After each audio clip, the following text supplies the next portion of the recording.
Padre, en esta mañana venimos a tu presencia dándote gracias de nuevo por la persona de nuestro Señor Jesucristo.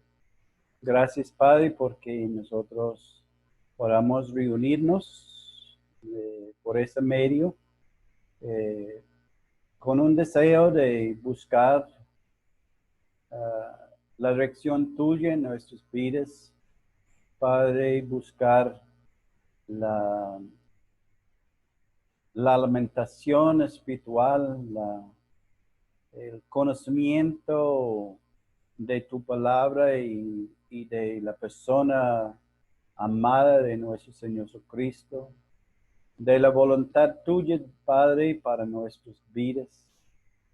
Y Padre, también esperando aquel día cuando vamos a encontrarnos reunidos, todos reunidos en este lugar celestial, Padre, en un coro que nunca ha sido cantado, Padre, de alabanza, gloria, gozándonos en nuestro Salvador. Padre, queremos en esta mañana pedir la dirección tuya en esta reunión y pedimos, Padre, que tú seas guiándonos en el nombre precioso de nuestro Jesucristo. Amén.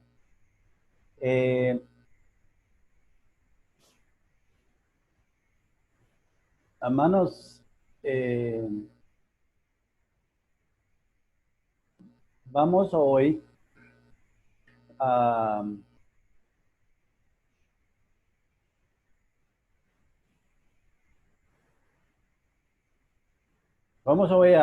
seguir con el estudio de la semana pasada, donde nosotros miramos a Jesús, su muerte y resurrección, y vamos a mirar el segundo aspecto de esta verdad que nosotros tenemos por delante hoy. Repasando lo que hablamos la semana pasada, o hace 15 días, como fue, Jesús, su muerte y resurrección.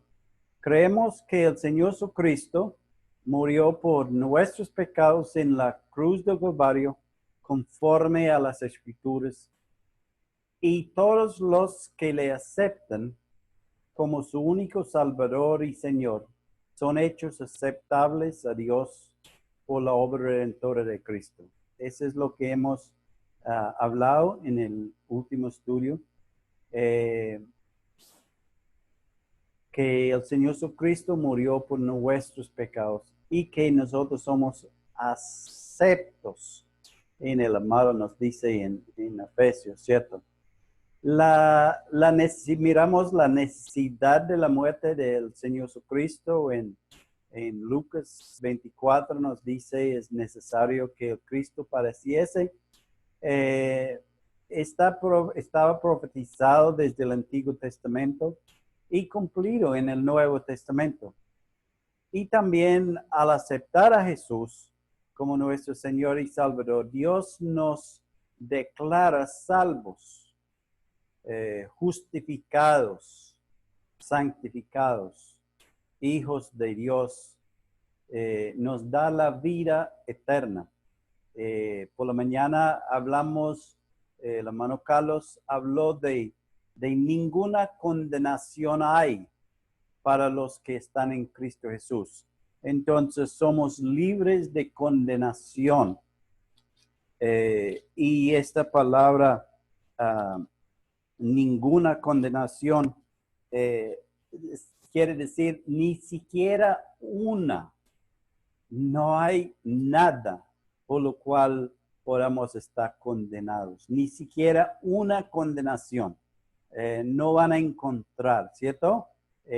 A veces encontramos de pronto no encuentran un pecado nuestro de cierta cosa, pero encuentran otras cosas, ¿cierto? Entonces, pero dice ni siquiera una condenación. No hay nada para condenarnos cuando estamos en Cristo Jesús. Y esta debe, como decía Carlos en esta mañana, lo tenía él como un poquito como la cabeza haciendo vueltas, ¿cierto? De entender esa gran verdad que somos, que no hay condenación para los que están en Cristo. Hemos sido hechos aceptables a Dios. Podemos llegar a Dios en cualquier momento y Él nos está esperando, ¿cierto? Somos aceptables a Dios únicamente a través de la obra de Cristo en la cruz. Debemos siempre recordar eso, que somos solamente a través del Señor Jesucristo que somos aceptables delante del Señor. Él dice, yo soy el camino, la verdad y la vida. Nadie viene al Padre sino por mí.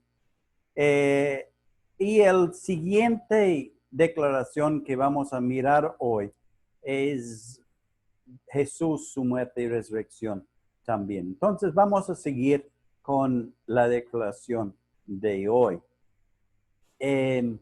Creemos que el Señor Jesucristo resucitó corporalmente del sepulcro y fue visto por muchos. Él ascendió al cielo y ahora es nuestro intercesor y sumo sacerdote. Entonces, esa es la declaración de hoy. Eso es lo que creemos como iglesia y eso es lo que dependemos como iglesia, ¿cierto? Que el Señor Jesucristo resucitó corporalmente del sepulcro.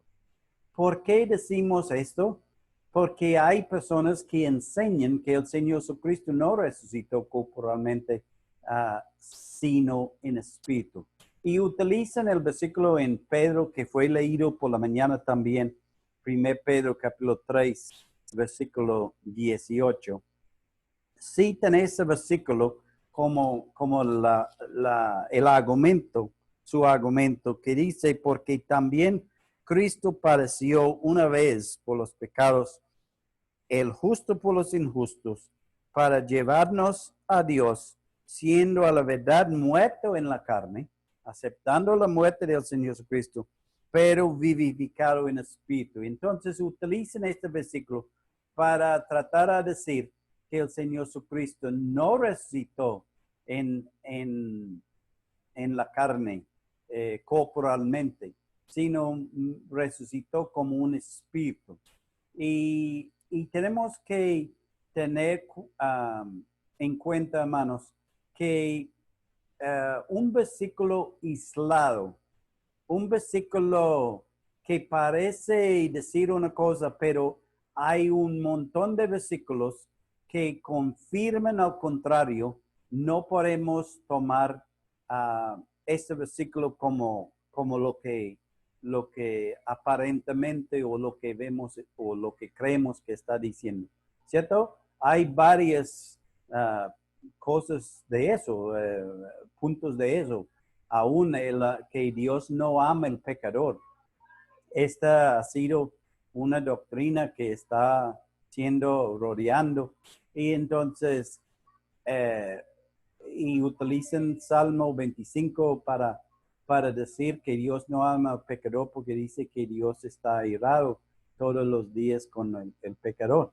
Pero tantos versículos nos dicen que Dios ama al mundo, de tal manera amó Dios al mundo.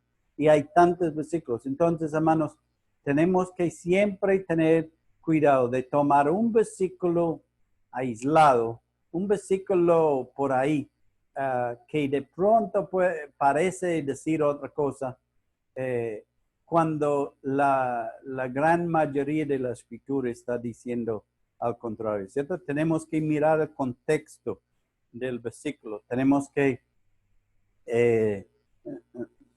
mirar lo que está queriendo decir el apóstol en ese lugar, porque la escritura no se contradice, ¿cierto? Entonces, En Lucas capítulo 20, Lucas capítulo 24, versículo 37, nos dice: entonces, espantados y atemorizados, pensaban que veían espíritu, pero él les dijo: ¿por qué estáis turbados y vienen a vuestros corazones estos pensamientos? Mirad mis manos y mis pies, y yo mismo, que yo mismo soy. Palpad y ved, porque un espíritu no tiene carne y huesos, como veis que yo tengo. Y diciendo esto, les mostró las manos y los pies. Y como todavía ellos de gozo no lo creían, estaban maravillados. Les dijo: ¿tenéis aquí algo de comer?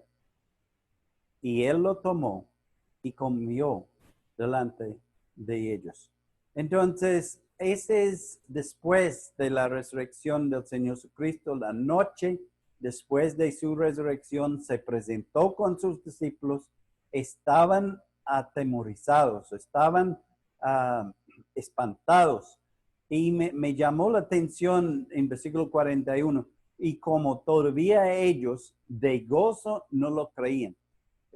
Bueno, nosotros sabemos cuando algo pasa y estamos como tan gozosos. Recuerdo una vez que Leonie vino de Australia y mi esposa no sabía nada. Y Leonie llega a la puerta de la casa y ella no podía creer lo que estaba viendo. eh, y de gozo, pero no podía creer, ¿cierto? Entonces los discípulos aquí eran de algo similar, de gozo viéndolo, pero no lo creían. No, ¿cómo es posible? Eso no es posible. ¿Cómo es que él está ahí? Entonces vemos esto. Los discípulos viéndolo a él, una prueba. Él dice,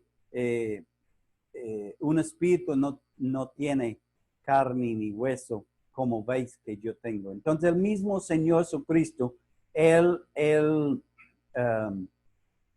confirma su resurrección corporal. Eh, entonces, él mismo anunció su resurrección. En Mateo capítulo 12, versículo 40, dice: porque como estuvo Jonás en el vientre del gran pez 3 días y 3 noches, así estará el Hijo del Hombre en el corazón de la tierra 3 días y 3 noches. Entonces, diciendo a sus discípulos que él iba a, a resucitar, iba a estar muerto 3 días y resucitar de nuevo. Creo que pasé un versículo y pueden abrir en su Biblia en Lucas capítulo 24 de nuevo. Lucas capítulo 24. Un momentico. Lucas 24, versículo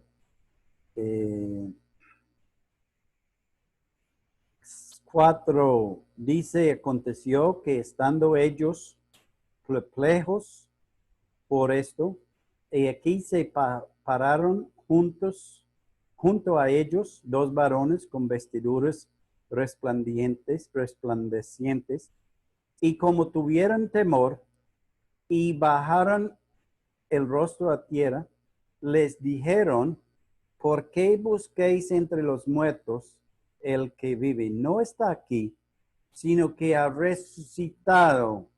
Acordaos de lo que os habló cuando aún estaba en Galilea, diciendo: es necesario que el Hijo del Hombre se entregaba a manos de hombres pecadores y que sea crucificado y resucite al tercer día.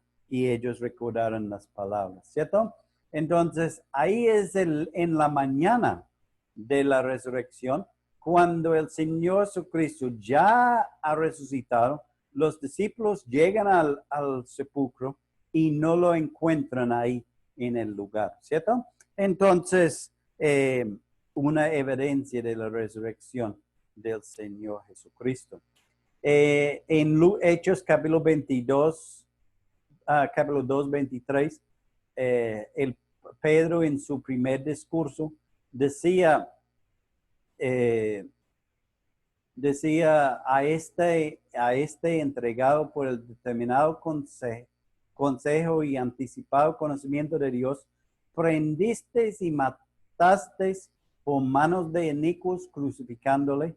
Él hablando ese primer mensaje evangelístico que él habló, hablando de Jesús, diciendo en versículo 24, al cual Dios levantó, suelto de dolores de la muerte, por cuanto era imposible que fuese retenido por ello. En versículo 32 dice, a este Jesús resucitó Dios, de lo cual todos nosotros somos testigos. Entonces, Pedro podía testificar de la resurrección del Señor Jesucristo.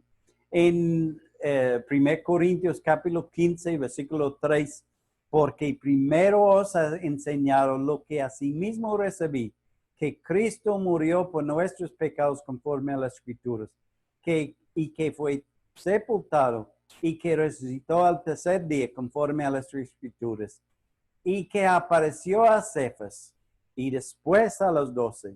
Después apareció a más de 500 hermanos a la vez, de los cuales muchos viven aún y otros ya duermen. Después, después apareció a Jacob, después a todos los apóstoles y al último de todos, como a un abortivo, me apareció a mí. Entonces, miramos las veces que nos dice que el Señor apareció. Resucitó al tercer día, apareció, después apareció a 12, después apareció a más de 500 hermanos, de las cuales muchos aún viven. Después apareció a otro y después a todos los apóstoles. Y Pablo dice, después a mí. Entonces, ahora vamos a mirar la segunda aspecto de la declaración que estamos presentando hoy. Él ascendió al cielo y ahora es nuestro intercesor y sumo sacerdote. En Hebreos capítulo 7, versículo 22, nos dice, por tanto Jesús es hecho fiador de un mejor pacto, y los otros sacerdotes llegaron a ser muchos, debido a que por la muerte no podían continuar, mas por cuanto permanece para siempre, tiene un sacerdocio inmutable, por lo cual también puede salvar perpetuamente a los que por él se acercan a Dios, viviendo siempre para interceder por ellos, porque tal sumo sacerdote nos convenía, santo, inocente, sin mancha, apartado de pecadores y hecho más sublime que los cielos. Cuando miramos el libro de Hebreos, vemos el escritor del libro de Hebreos está hablando de los sacerdotes anteriores, que ellos teniendo que ofrecer sacrificios por sí mismos, etcétera, etcétera. Pero este Jesús, inocente, santo, sin mancha, apartado de pecadores, y él ofreció un sacrificio, se ofreció a sí mismo en sacrificio para nosotros. Pero el propósito para que él pueda interceder, viendo siempre para interceder por nosotros, ¿cierto? Y un sacerdote, sumo sacerdote tenemos en él. La palabra intercesor quiere decir hablar en favor de alguien para conseguirle un bien o librarlo de un mal. Y pensando en 1 Juan capítulo 2, versículo 1, donde dice que abogado tenemos. El Señor Jesucristo, nuestro intercedor, nuestro abogado que intercede por nosotros delante de Dios. ¿Cierto? Entonces, esa es la obra de Cristo en este momento para nosotros como creyentes. Tenemos este intercesor, este abogado, este sumo sacerdote que está delante de Dios por nosotros. Hebreos capítulo 9, versículo 23 dice, fue pues necesario que las figuras de las cosas celestiales fuesen purificados así, pero las cosas celestiales mismas con mejores sacrificios que estos, porque no entró Cristo en el santuario hecho de mano, figura del verdadero, hablando del templo terrenal, sino en el cielo mismo para, y el propósito, ¿cierto? Presentarse ahora por nosotros ante Dios. Y la palabra sacerdote es la obra el oficio del sacerdote es representar el hombre ante Dios. Cuando en capítulo 6 o 4 o 6, no recuerdo, de Hebreos, nos habla del apóstol y sacerdote. Aquí apóstol habla de el que representa a Dios ante el hombre. Pero aquí el sacerdote representa al hombre ante Dios, ¿cierto? Recuerden en el Antiguo Testamento, el sacerdote él era el único que podía llegar a la presencia de Dios, al lugar santísimo, donde él era el único que podía entrar ahí, el sumo sacerdote. Entonces, ahora el Señor Jesucristo es el único que está delante de Dios, que puede ir delante de Dios por nosotros, ¿cierto? Entonces,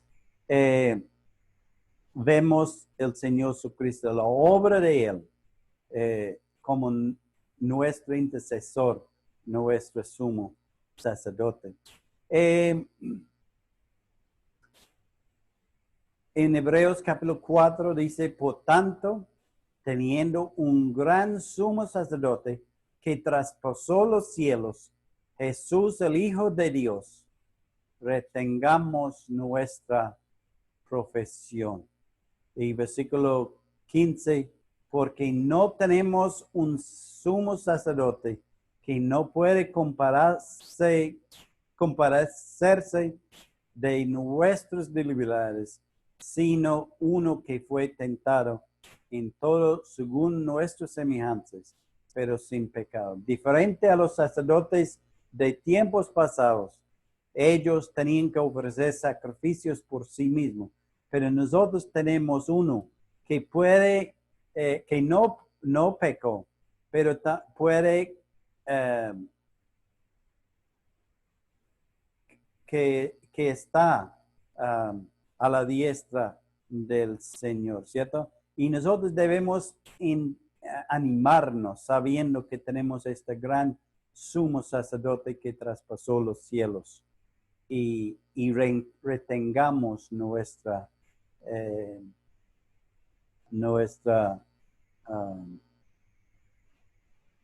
profesión de fe, ¿cierto? Nuestra certeza, nuestra fe en el Señor Jesucristo. Versículo 17 acerquémonos pues confiadamente al trono de la gracia para alcanzar misericordia y hallar gracia para el oportuno socorro. Entonces, sabiendo que tenemos este sacerdote, hermanos, ese intercesor, necesitamos utilizar ese medio, ¿cierto? Acerquémonos, pues, ¿cómo? Confiadamente al trono de gracia por medio de la oración, ¿cierto? Para alcanzar misericordia y hallar gracia en el momento que necesitamos. Romanos capítulo 8, versículo 34, un versículo muy conocido. ¿Quién es el que condenará? Cristo es el que murió, más aún el que también resucitó. Ahí tenemos la resurrección de Jesús enfatizado. El que además está a la diestra de Dios. En este momento, Él está a la diestra de Dios Padre, el cual también intercede por nosotros. Vemos ahí, intercediendo por nosotros. En Apocalipsis capítulo 12, versículo 10, nos habla de Satanás que está delante del trono de Dios día y noche, acusándonos delante de Él. Y nosotros tenemos esta intercesor ahí, representándonos delante de Dios, diciendo que somos los hijos de Dios, ¿cierto? Hemos creído, la sangre de Cristo está encima de nosotros. Hemos sido redimidos por la sangre del Señor Jesucristo. En Hebreos capítulo 13, versículos 5 y 6, dice, sean nuestras costumbres sin avaricia, contentos en lo que tenéis ahora, porque Él dijo, ¿qué dijo Él? No te desampararé ni te dejaré. Y el versículo siguiente dice, de manera que podamos decir ¿cómo? Confiadamente, el Señor es mi ayudador. No temeré lo que me puedan hacer el hombre. Tenemos un intercesor. Tenemos alguien que está representándonos, nuestro gran sumo sacerdote en la presencia del Padre Dios. Y hermanos, podemos gozarnos, podemos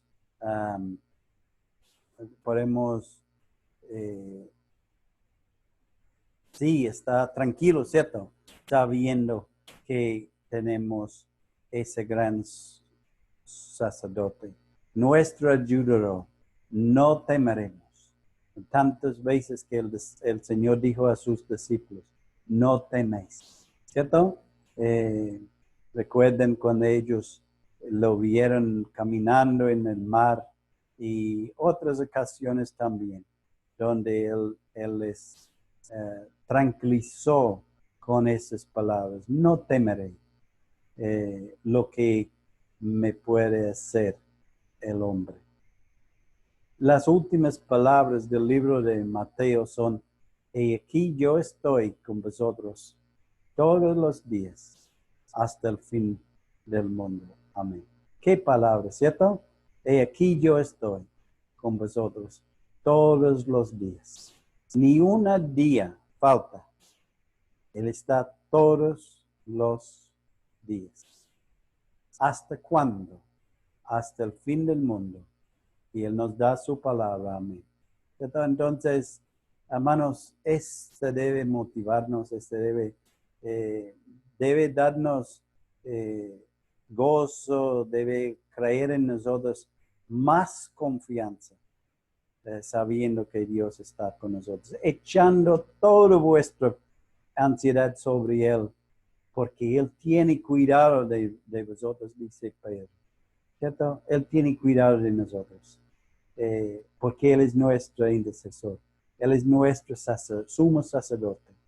Él resucitó, no estamos recordando o hablando de un muerto Cristo, eh, un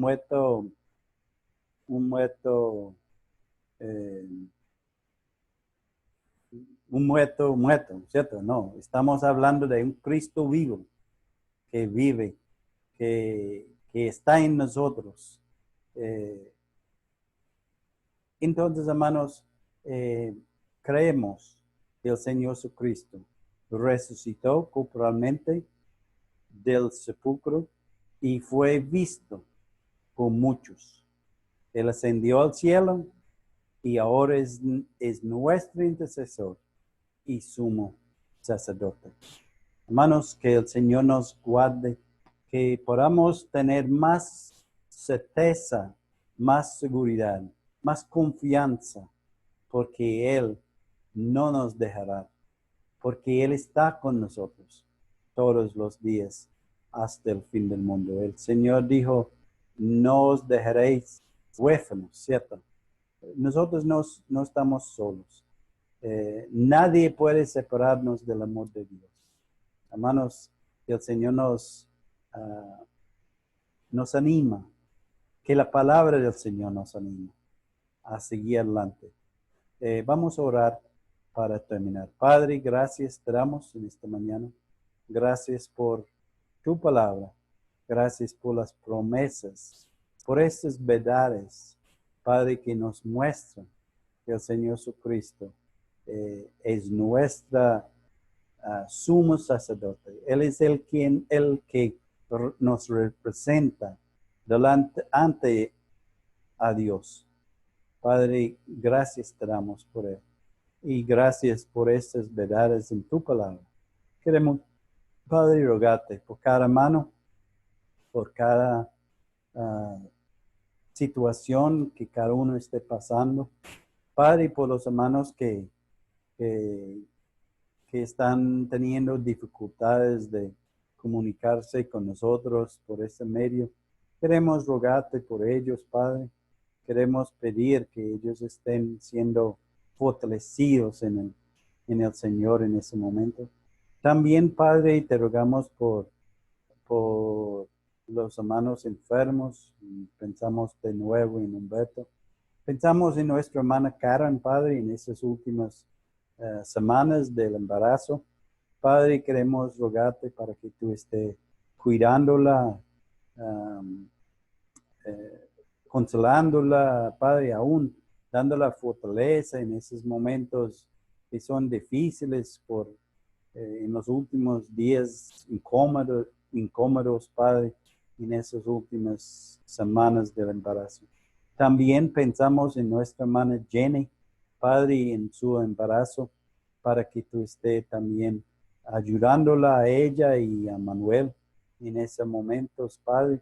Queremos pedir tu mano sobre esa criatura que está en su vientre para que pueda salir, Padre, un hombre de Dios, una criatura tuya, Padre, y un siervo tuyo, sea hombre y sea mujer. Y Padre, queremos rogarte por ellos. Y Padre, queremos también pensar en